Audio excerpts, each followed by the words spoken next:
Hey guys, today we're going to take a look at another Dreadnought. This is Monkeywrench from 1987.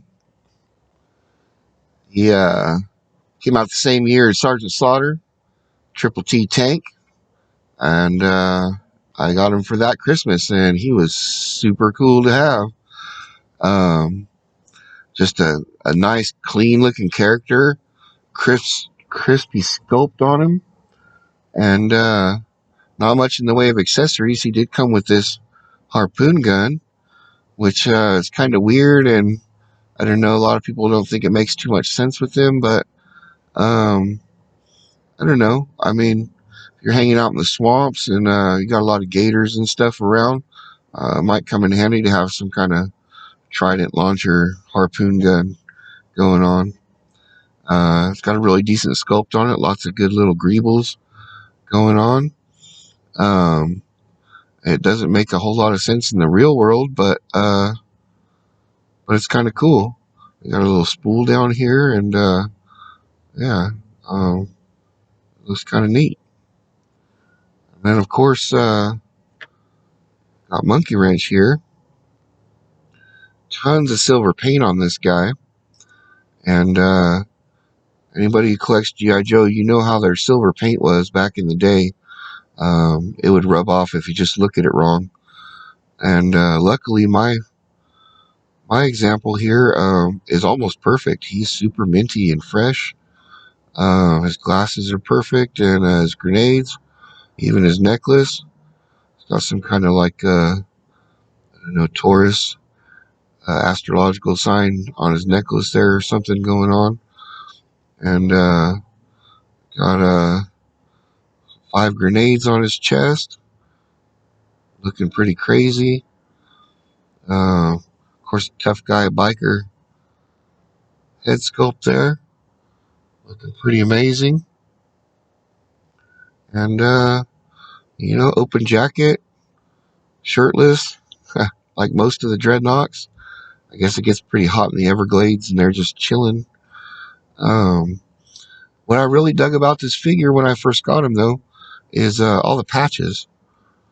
He's got, like, sewn on patches, and you can see the stitching on the denim there. It just looks really cool. Like he wore out his pants and just stitched some patches on and kept on going, He's got some really cool gloves. Go all the way up his forearms there. Missing a paint app on his wrist here. He has a spiked bracelet. Would have been nice with some silver on that, but it's all good. Same thing with the other side. I guess they put so much other silver on him, they figured they could do without that. He's got a chain going around his shoulder. Pretty neat. Denim pants again, of course. Got the pockets with the stitching. The back pockets, which is really cool. They didn't have to do that kind of detail, but they did. He's got got a sidearm on his leg, a revolver. Looks pretty cool. And a couple red bandanas on his legs there. Maybe tying his pant legs off, maybe keep the water out of his boots or something. He's got some really cool biker boots with some really good detail. He's got some buckles here. They're really good, like motorcycle boots. And some padding on the top there. It's really cool, man. Of course, Monkeywrench was a demolitions guy. So, explosives he's handling all the time. And it was a really good addition to the Dreadnoks. I really dig him. I wouldn't say one of my favorites. Of course, my top 3 favorites are the original 3. But he fits right in. He doesn't look like an outsider to me. You put them all side by side, and he looks great. Fits right in. Even though his sculpting is a little more intricate than the originals. Of course, he's a later model figure. Got better articulation, the ball jointed head, and everything. And a little bit crisper sculpting. But the original three just, I don't know, they just call out to me. So they're still my favorites, even though this technically is a superior figure, I must admit, in sculpting and detail. But he still doesn't top the original three, in my opinion. Um, as far as the rating, though, as for all Dreadnoks, in my opinion, top tier. Um, I don't put any Dreadnoks lower than top tier because I love them all. Again, your mileage may vary, opinions may vary, and that's cool. I know some people don't like the Dreadnoks. They're not into, biker gang action figures. Um, but I grew up around bikers.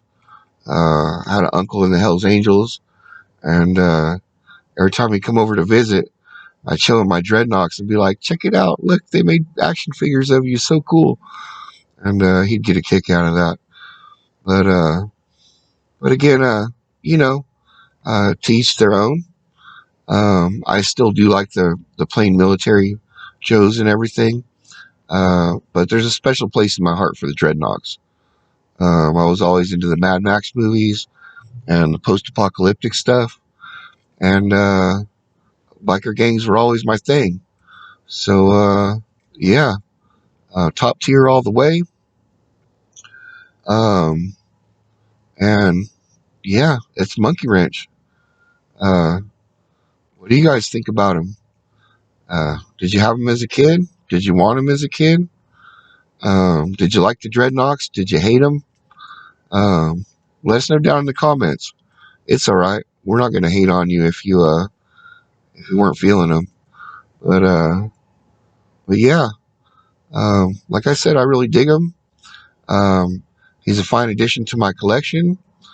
I loved him as a kid, and I still dig him now. And yeah, it's good stuff, man. So yeah, that's my review of Monkeywrench, and it was good having you. Um, I love doing reviews for you guys, and especially when they're Dreadnok reviews. So double awesome. But that's all I got to do. That's all I got to say for today. And yeah, we'll see you next time. All right.